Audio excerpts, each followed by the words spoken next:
Hello friend, मैं हूं मनीष वर्मा और आपका एक बार फिर से स्वागत है हमारे YouTube channel learn of techno पर।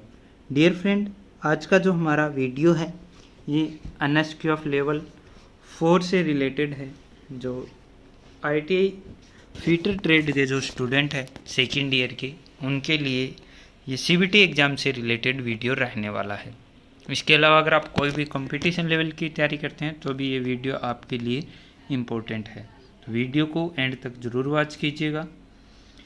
चलिए क्लास को शुरू करते हैं। तो आज का हमारा फर्स्ट क्वेश्चन है, लैपिंग टूल में एक्स के रूप में चिन्हित भाग क्या है? What is the part mark as X in the lapping tool? ये आपको क्या एक लैपिंग टूल दिखाया गया है और इसमें एक्स रूप का लगाया नहीं है क्या एक्स, ये इसके बारे में पूछा गया। जो यहाँ पर ये जो खांचा कटा हुआ है इसके बारे में पूछा गया है। तो ये क्या चीज़ है? क्या स्लीट है, क्या बुश है, स्लीव है या फिर ग्रू है? स्लीट को स्लोट भी हम बोल सकते हैं। स्लीट या स्लोट, बुश, स्लीव या फिर ग्रू, इसको क्या बोलते हैं? एक्स रूप से चिन्हित भाग का नाम पूछा गया है इसमें।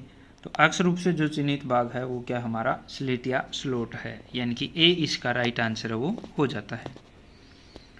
नेक्स्ट है, लैपिंग टूल में प्रदान किए गए स्लिट का उद्देश्य क्या है? स्लोट का उद्देश्य क्या है? What is the purpose of slit provided in lapping tool? Lapping tool में अब ये स्लिट क्यों देते हैं? क्लियरेंस प्रदान करने के लिए, प्रोवाइडिंग क्लियरेंस, विस्तार प्रदान करने के लिए, प्रोवाइडिंग एक्सपेंशन, घर्षण बनाए रखने के लिए, मेंटेन फ्रिक्शन, या फिर स्लीव को एडजस्ट करने के लिए, तो एडजस्टिंग द स्लीव। क्या राइट आंसर हो जाएगा? तो ये जो स्लिट या स्लोट जो हमारा कटा होता है ये क्या करता है? ये लैपिंग टूल में विस्तार प्रदान करने के काम में आता है, यानी कि प्रोवाइड एक्सपेंशन के काम में आता है। नेक्स्ट क्वेश्चन है वह हमारा 33 नंबर। इसमें दिया गया है, इस ऑपरेशन का नाम क्या है? तो यहाँ पर आपको नीचे क्या ऑपरेशन है वो दिखाया गया है। What is the name of operation? इस ऑपरेशन का नाम क्या है? फर्स्ट ऑप्शन है आंतरिक ring lapping, internal ring lapping, outer ring lapping, lapping of the inner cylinder, large diameter की लैपिंग, लार्ज डायमीटर लैपिंग। तो ए, बी, सी और डी में से क्या इसका राइट आंसर हो जाता है? तो 33 का हमारा जो राइट आंसर हो जाता है वो क्या है कि लार्ज डायमीटर की लैपिंग यहाँ पर की जा रही है। ये हमारा क्या है? लैपिंग टूल है, ठीक है, लेथ मशीन में बना हुआ है और इसको आगे पीछे मूवमेंट देकर क्या है? लैपिंग की जा रही है। नेक्स्ट हमारा 34 नंबर, और इसमें क्या दिया हुआ है? इसमें दिया हुआ है कि कास्ट आयरन और एलोहे मटेरियल की होनिंग करने के लिए किस प्रकार के अपघर्षक का उपयोग किया जाता है? इससे पहले भी एक क्वेश्चन आया था, उसमें क्या है? लैपिंग के लिए पूछा था, ठीक है। तो इसमें क्या पूछा है? होनिंग के लिए। Which type of abrasive is used for honing cast iron and non ferrous material? क्या डायमंड होगा, बोरोन कार्बाइड होगा, सिलिकॉन कार्बाइड होगा या फिर एल्यूमिनियम ऑक्साइड होगा? ए, बी, सी और डी में से क्या राइट आंसर हो जाएगा? तो अगर लैपिंग की बात करें तो यहाँ पर एल्यूमिनियम ऑक्साइड आता है। अगर होनिंग की बात करें तो यहाँ पर क्या आएगा? सिलिकॉन कार्बाइड यहाँ पर राइट आंसर हमारा हो जाता है, यानी कि C is the right answer. 35 number में क्या दिया हुआ है?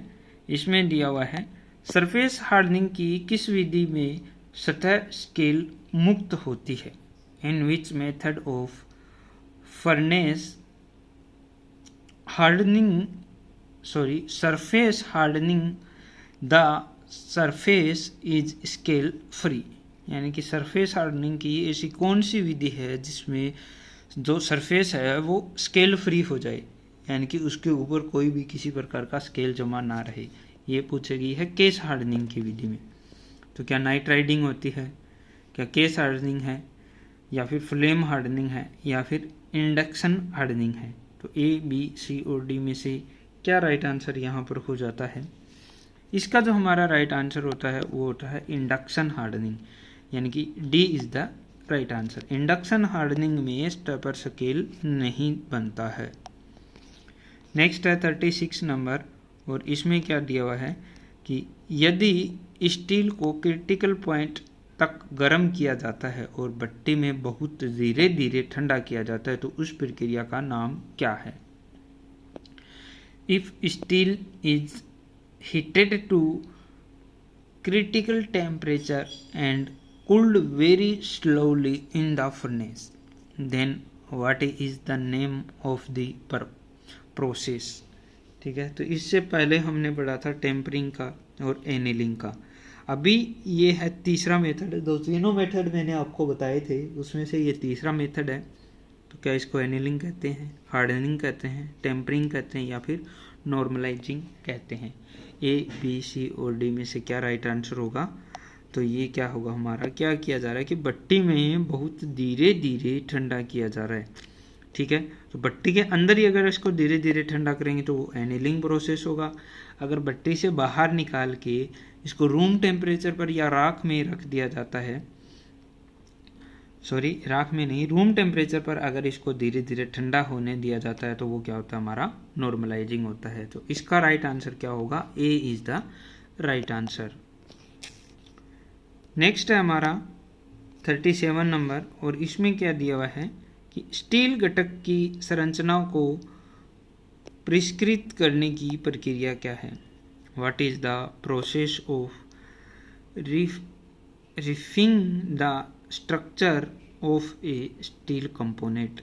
स्टील घटक की संरचना को परिष्कृत करना है, ठीक है, रिफिनिंग करना है, तो इसको क्या टेम्परिंग बोलेंगे, एनिलिंग बोलेंगे, हार्डनिंग बोलेंगे या फिर नॉर्मलाइजिंग बोलेंगे। तो ये क्या कर रहे हैं कि जो उसमें जो स्ट्रक्चर में जो इंटरनल स्ट्रेसेस वगैरह हैं, जो तनाव वगैरह हैं, उनको हटाने की क्रिया के बारे में पूछा गया है। तो उसको जो इंटरनल जो घटक उसमें जो चेंज हुआ है, जो इंटरनल स्ट्रक्चर उसका चेंज हुआ है, उसको वापस से रिफाइन करने के लिए पूछा गया है। तो रिफाइन हम वापस से करेंगे तो वो क्या प्रोसेस होता है हमारा, नॉर्मलाइजिंग होता है। ठीक है, यानी कि जो धातु पहले थी नॉर्मल वे से ही हमारी हो गई। ठीक है, नेक्स्ट है 38 नंबर, इसमें दिया हुआ है गर्म सॉल्ट बाथ में कौन सी सरफेस हार्डनिंग विधि प्रयोग की जाती है? इस surface hardening method is used A hot salt bath. क्या नाइट्राइडिंग होता है, गैस कार्बोराइजिंग होता है, पैक कार्बोराइजिंग होता है या फिर लिक्विड कार्बोराइजिंग होता है? ए बी सी और डी में से क्या राइट आंसर होगा? तो गर्म सॉल्ट बाथ के लिए हम क्या है, लिक्विड कार्बोराइजिंग यूज करते हैं, यानी कि इसका डी राइट आंसर हो जाता है।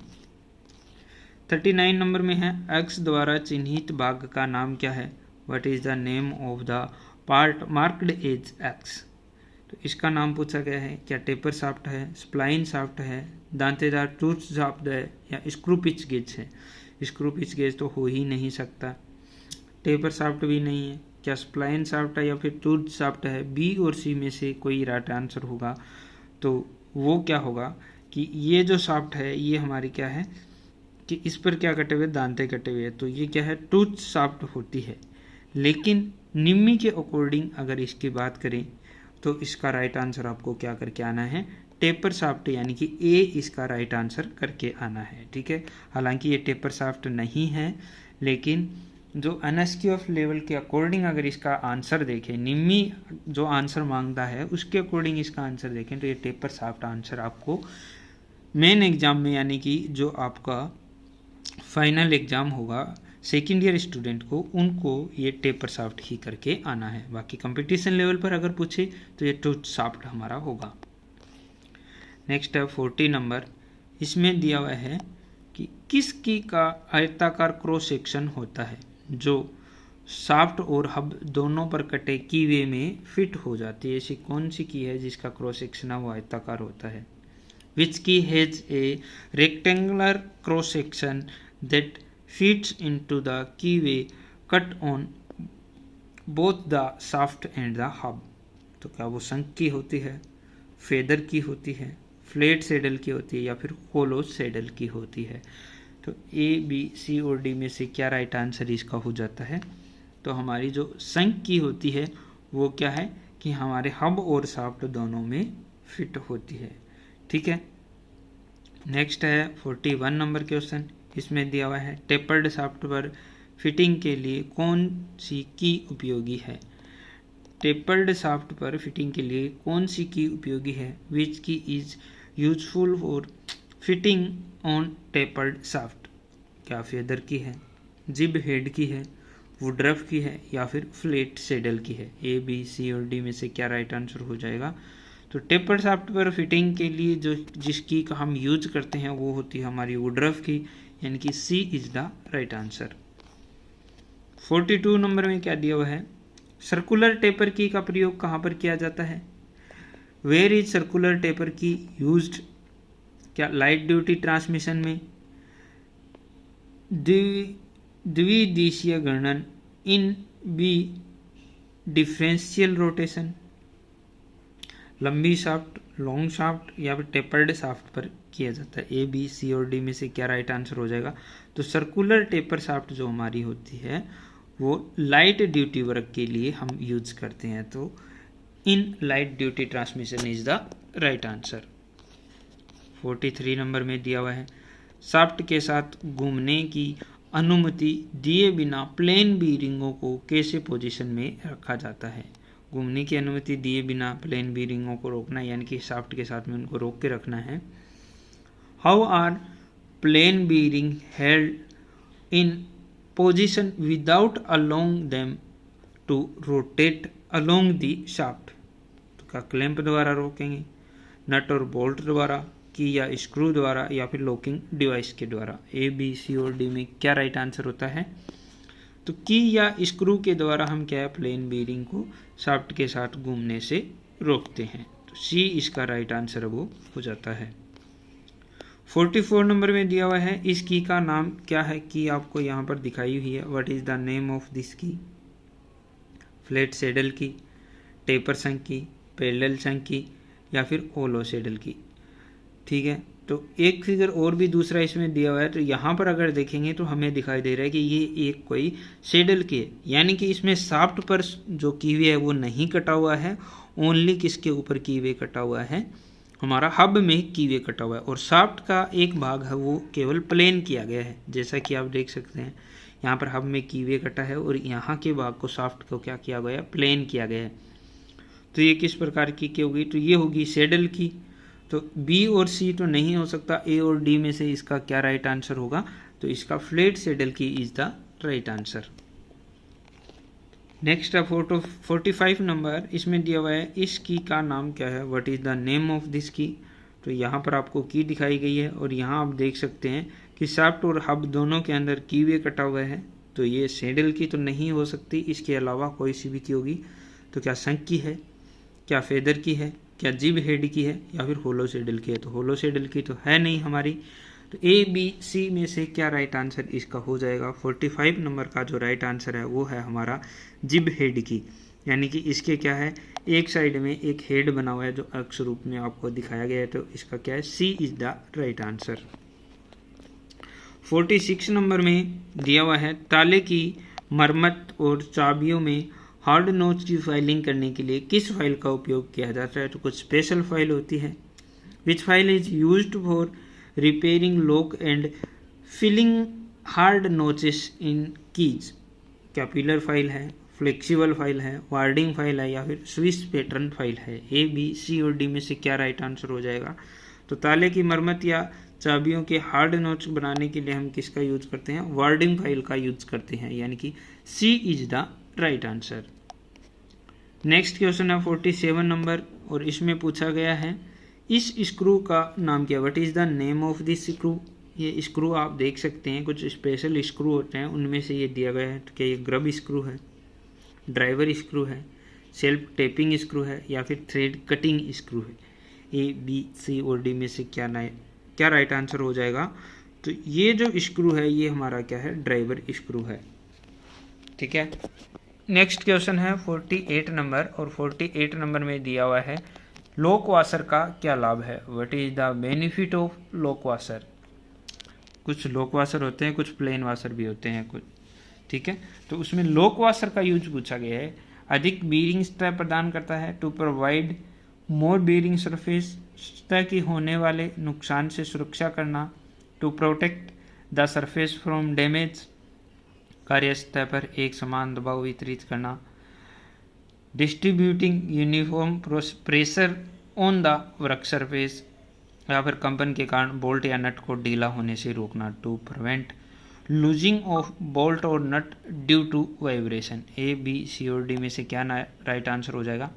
पूछा गया लॉक वाशर के लिए। तो लॉक का क्या काम आता है कि नट और बोल्ट को ढीला होने से रोकता है, तो इसका क्या राइट आंसर हो जाएगा? D is the right answer. 49 number में दिया गया है, इस स्क्रू ड्राइवर का नाम क्या है? What is the name of this screw driver? इस स्क्रू ड्राइवर का नाम पूछा गया है। क्या ऑफसेट स्क्रू ड्राइवर है, फिलिप्स स्क्रू ड्राइवर है, स्टैंडर्ड स्क्रू ड्राइवर है, या फिर हेवी ड्यूटी स्क्रू ड्राइवर है? ए, बी, सी और डी में से क्या राइट आंसर होगा? ऐसे स्क्रू ड्राइवर आपको बहुत कम देखने के लिए मिलते हैं। तो ये हमारा जो स्क्रू ड्राइवर होता है वो क्या होता है? ऑफसेट स्क्रू ड्राइवर होता है, ठीक है। नेक्स्ट और आज की वीडियो का लास्ट क्वेश्चन है 50 नंबर, और इसमें दिया हुआ है इस लॉकिंग डिवाइस का नाम क्या है? What is the name of this locking device? ये लॉकिंग डिवाइस आप यहाँ पर देख सकते हैं, ये यहाँ पर क्या है? नट के नीचे लगा हुआ है। तो क्या टेप वाशर है, लॉकिंग प्लेट है, लॉक वाशर है, या फिर स्प्रिंग वाशर है? तो क्या राइट आंसर हो जाएगा? तो जैसा कि आप ये देख सकते हैं स्प्रिंग टाइप में बना हुआ है, तो क्या ये स्प्रिंग वाशर है, यानी कि D is the right answer. इसका राइट आंसर क्या है? डी हमारा राइट आंसर इसका हो जाता है, ठीक है डियर फ्रेंड। आज की वीडियो में बस इतना ही। वीडियो अगर आपको अच्छा लगता है तो अपने फ्रेंड सर्कल के साथ ज़रूर शेयर कीजिएगा। चैनल को सब्सक्राइब नहीं किया है तो ज़रूर सब्सक्राइब कर लीजिए। आपका ये वीडियो है ये कंपटीशन लेवल के लिए भी काम का रहने वाला है, और ITI के फीटर, टर्नर और मशीनिस्ट के जितने भी स्टूडेंट हैं उनसे रिलेटेड कंटेंट आपको life time free of cost हमारे चैनल पर मिलता रहेगा, ठीक है डियर फ्रेंड। वीडियो हमारी हर रोज़ शाम 8 बजे हमारे चैनल पर प्रसारित होती है, तो हर शाम 8 बजे हमारे चैनल पर विजिट करना ना भूलें। Wish you all the best.